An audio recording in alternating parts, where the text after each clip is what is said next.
চট্টগ্রাম বিশ্ববিদ্যালয়ে কিন্তু গতকালকের আমরা সারা বাংলাদেশের মানুষ দেখেছি, স্তব্ধ হয়েছি, বাকরুদ্ধ হয়েছি।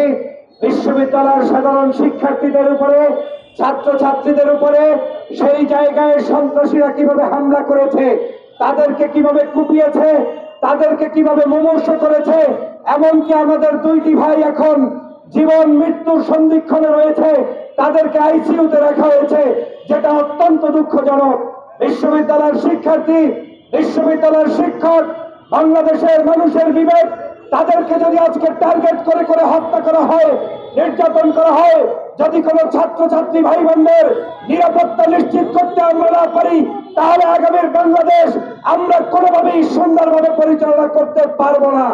এই সরকারকে আমি স্পষ্ট করে বলতে চাই, চট্টগ্রাম বিশ্ববিদ্যালয়ের একজন উপাচার্য যখন ক্রন্দনত অবস্থায় বলেছিলেন আমি ভালো আছি, আমার সাধারণ শিক্ষার্থীরা ভালো নেই, তাদের উপরে চাপাতি দিয়ে কোপানো হচ্ছে, হত্যার উদ্দেশ্যে আক্রমণ করা হচ্ছে।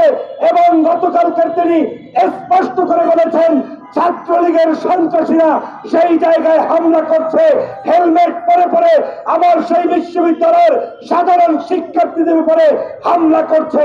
আমি এটাকে মনে করি রাজনৈতিক অস্থিরতা সৃষ্টির উদ্দেশ্যে বাংলাদেশের বিভিন্ন জায়গায় আওয়ামী লীগের সেই সকল সন্ত্রাসীরা লুকিয়ে থেকে হামলা করছে। একই উপায়ে চট্টগ্রাম বিশ্ববিদ্যালয়ে তারা এই কর্মটি বেছে নিয়েছে বলে আমি মনে করি। আজকের বাংলাদেশের সমগ্র বিশ্ববিদ্যালয়ের সাধারণ ছাত্রদের নিরাপত্তা বিধান নিশ্চিত করতে হবে। দল মত ভিন্ন আদর্শের হলেও বিশ্ববিদ্যালয়ের শিক্ষার্থীদেরকে নিরাপত্তায় ঝুঁকিতে রেখে বাংলাদেশের নিরাপত্তা কখনো সুন্দর হতে পারে না। আজকের যে চট্টগ্রাম বিশ্ববিদ্যালয়ে আমরা আক্রান্ত হয়েছি, ওই বিশ্ববিদ্যালয়ের একজন মেধাবী শিক্ষক ছিলেন বর্তমান ইন্টিরিয়ামের প্রধান উপদেষ্টা ডক্টর মোহাম্মদ ইউনূস। অথচ সেই ডক্টর মোহাম্মদ ইউনূসের বিশ্ববিদ্যালয় আজকের রক্তে রঞ্জিত।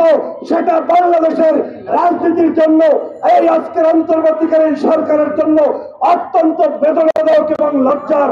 সরকারকে বলতে চাই, আপনাদেরকে সুনির্দিষ্ট অভিযোগগুলো তদন্ত করে গ্রেফতার করতে হবে। আইনের মাধ্যমে ছাত্রলীগের কার্যক্রম যেভাবে বাংলাদেশে নিষিদ্ধ, বিশ্ববিদ্যালয়ের এরিয়া সহ বিভিন্ন জায়গায় তাদের সকল অপতৎপরতার বিরুদ্ধে আইনানুগ ব্যবস্থা গ্রহণ করতে হবে।